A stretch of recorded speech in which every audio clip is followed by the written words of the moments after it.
movie quotes are pretty popular and relevant for the most part. Remember the line, "You either die a hero or live long enough to see yourself become the villain."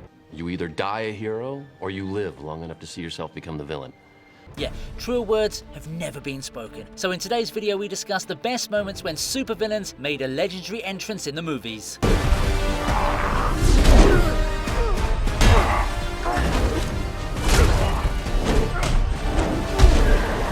No matter how many flaws the keyboard warriors of the world might find in Black Adam, I always end up using some scene or the other from it. Now, if I were a villain, I'd definitely like to mark a grand entrance with an equally grand speech. That wasn't the case for Sabbac though, as he got put to work almost immediately by the Justice Society. Bro must have hated the director for not giving him any lines at the beginning. Of course, the fight scene was pretty badass, but even Sabac's appearance alone was epic enough to grab our attention. I mean, the guy looks as much of a demon warrior as any of your favorite anime villains. With the recently concluded Met Gala controversy surrounding Lil Nas X, I think he should have actually gone the DC way and worn a Sabbac costume. Kind of fits with his brand too, you know?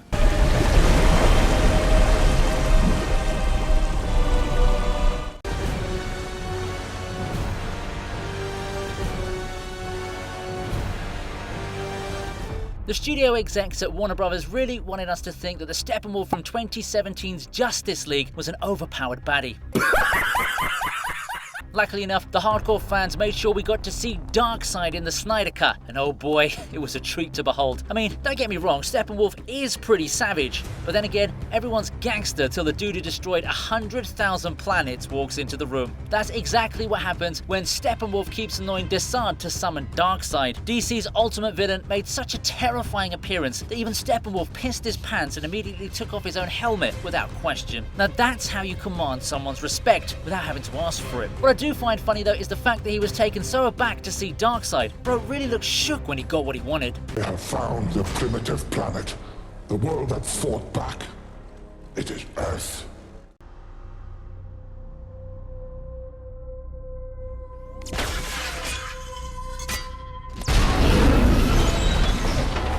The Winter Soldier was a movie that MCU most definitely needed, because it does contain some kind of artistic craft that's reminiscent of 70s action films. Who knows, even Martin Scorsese might consider it as an exception to his theme park comments. Anyway, we're here to discuss supervillain entrances, so it's obvious I'm going to mention the titular Bucky. Nick Fury might be a total badass when it comes to dealing with normal Hydra agents, but he really needs to come up with some kind of backup for super soldiers that aren't Steve Rogers. The Winter Soldier's entrance wasn't even something that was hyped, you know. He was presented as an element of surprise and superbly added to the tension after blowing up Nick's supervan. To be honest, I kind of liked Bucky better when he was a raging psychopath. I mean, does that make me a bad guy? In that case, I could probably use this video as one of the entries in Volume 2. Approaching intersection.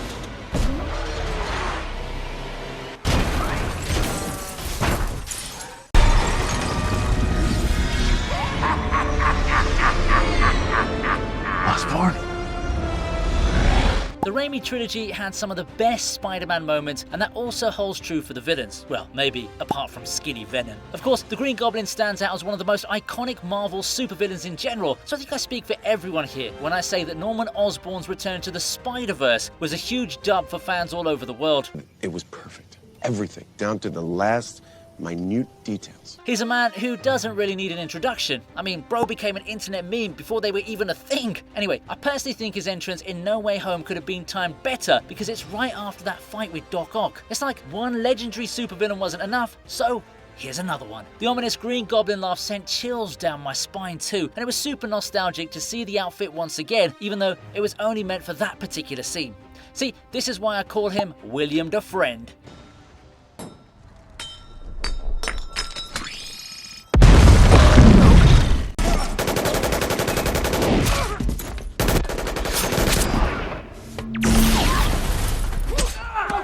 Look, if I can pour out my heart to you, I personally think that Loki should never have been presented as a villain, but rather an unwilling side hero. I know that sounds kind of mean, but it makes sense, doesn't it? Having said that, I'll give him credit for his entrance in the OG Avengers movie because the man actually looked threatening as he dominated the whole of S.H.I.E.L.D. It takes a lot of skill to have Samuel L. Jackson break in a sweat, and the introduction actually set up Loki quite well as the central antagonist. Alas, it just wasn't meant to be. And now he's having his eggs scrambled in a continuous time loop on Disney+. A bad memory prison? How quaint. On a serious note though, Tom Hiddleston is an ideal candidate if you're looking for someone with a menacing charm, and I still feel he's got an epic villain role just waiting around the corner. Plus, let's not forget he managed to turn Hawkeye into his personal mind slave. Okay, that just sounds wrong, but you get what I'm trying to say, right?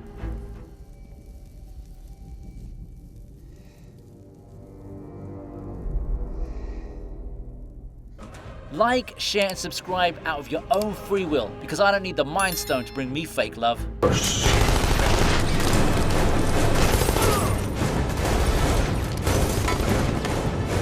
I know there's a lot of drama regarding the whole Oppenheimer versus Barbie situation, but rest assured, I'm going to be watching Christopher Nolan's masterpiece. How can I call it that without even seeing it? Well, let me remind you that this is the same man who made Interstellar, Inception, and of course, the Dark Knight trilogy. Fans might be a bit divided over the final installment of the series, but Bane in the first half was a total juggernaut of a villain. He set the ball rolling straight from his first appearance in front of CIA agent Bill Wilson. It takes a special kind of genius to outdo Lord Peter Baelish, and Bane does it with such class and gravitas that you're probably hooked onto the character without even knowing much about his backstory. The fact that Tom Hardy was able to pull off such an intense scene without even showing his full face is testament to his acting talent, as it adds to Bane's deadly aura. Yeah, sorry Barbie, I guess I'll see you during the second weekend.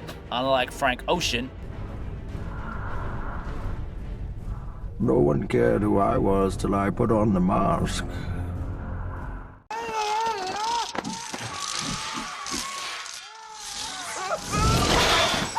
I did mention Otto Octavius in the Green Goblin entry, so it's only fair to include him in my top 5. His performance in Spider-Man 2 was so flawless that a huge chunk of the fandom actually considers him to be a better villain than Norman Osborn. I mean, you really can't get a better compliment than that now, can you? Now, if we come to the scene in question, I just want to say that this is the moment where he actually turns into a psychotic villain, so it most definitely counts as an entrance. I think that really worked in this scene was the fact that the tentacles were the ones doing the damage in the hospital. It showcases the exact relationship Doc Ock has with his robotic arms, and adds a lot of depth to his character, especially when he lets out that shriek in the end. It's the perfect basis for a villain origin story, but the man eventually found his way and even ended up recovering the Pink Panther.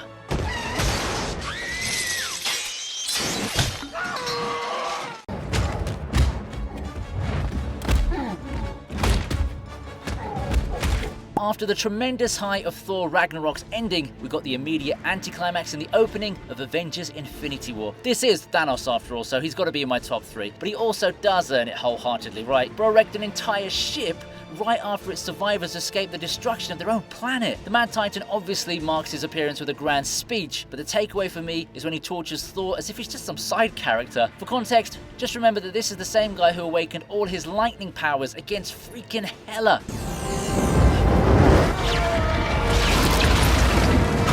If you want me to shower some more praises, there's also the fact that Thanos violated Hulk so bad that he had performance issues afterwards. Okay, once again, I didn't mean it like that.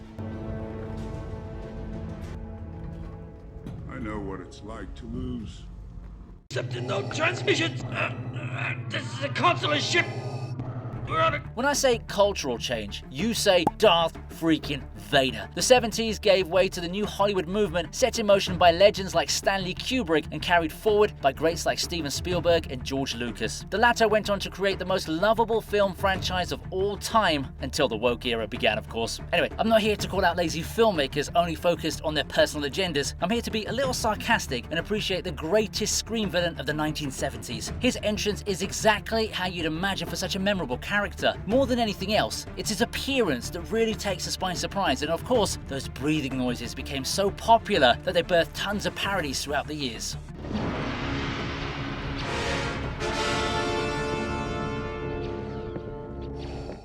Kill you simply makes you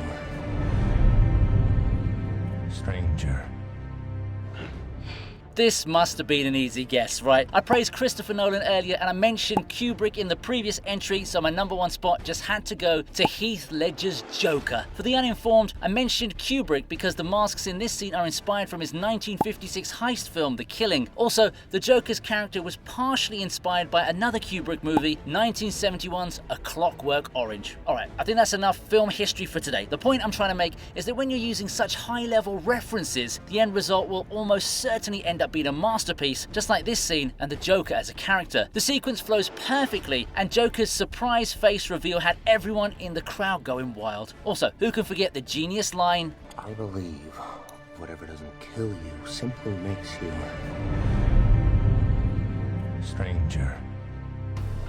If you enjoyed this video, make sure to subscribe to the channel and check the description for links to my socials. In the meantime, here's another video that you'll enjoy.